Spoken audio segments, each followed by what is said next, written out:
नमस्कार साथियों, मैं संतोष कुमार आप लोगों के लिए अनुपम बुक टाइपिंग से लिया गया है मैटर, जो कि 80 शब्द प्रति मिनट की गति होगी और आपका मैटर स्टार्ट होगा 5 सेकंड बाद।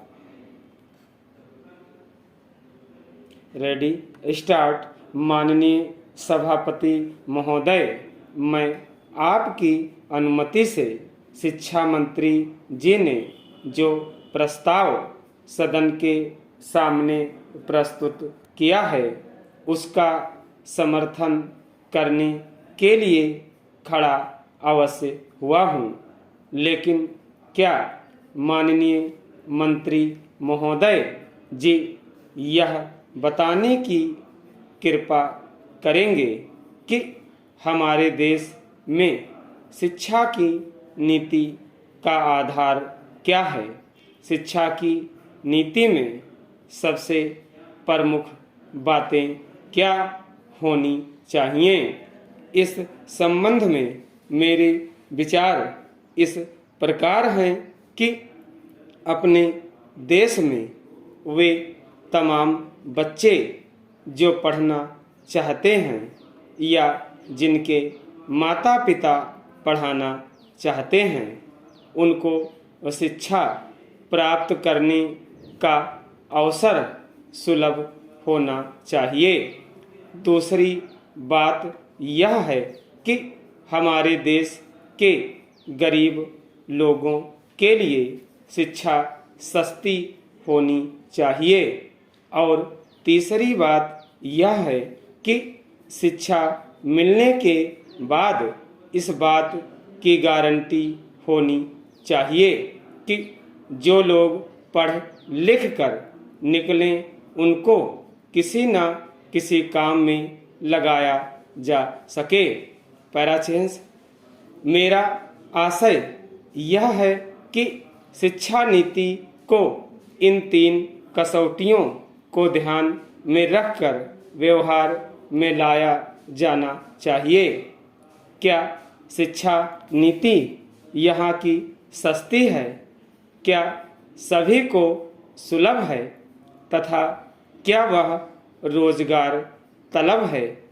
मान्यवर, इन 3 कसौटियों पर विचार करने के बाद हम इस निष्कर्ष पर पहुँचेंगे और यह सदन भी इस निष्कर्ष पर पहुँचेगा कि न तो शिक्षा सुलभ है, न सस्ती है और न यह रोजगार तलब है। आज शिक्षा के अंदर भी वर्ग बने हुए हैं।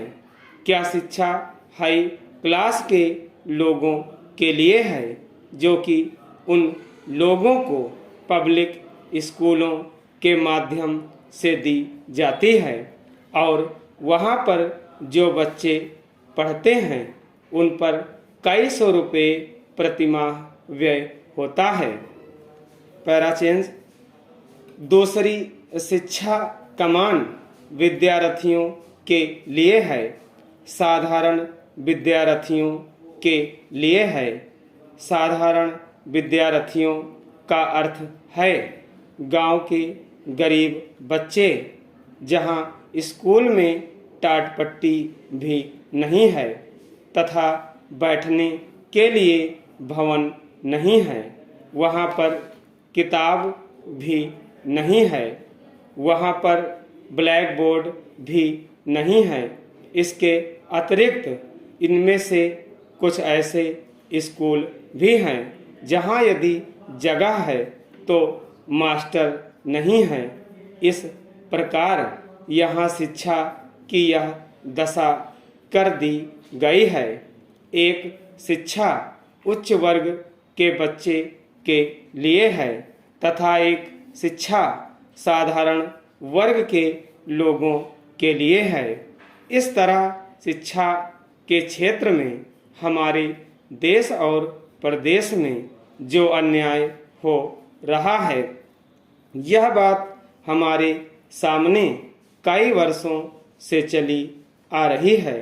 कुछ दिनों से यह चर्चा सदन में हो रही थी कि शिक्षा इस तरह निर्धारित की जाए कि उसमें एक समानता लाई जाए और उसके लिए एक पाठ्यक्रम निर्धारित किया जाए। स्टॉप।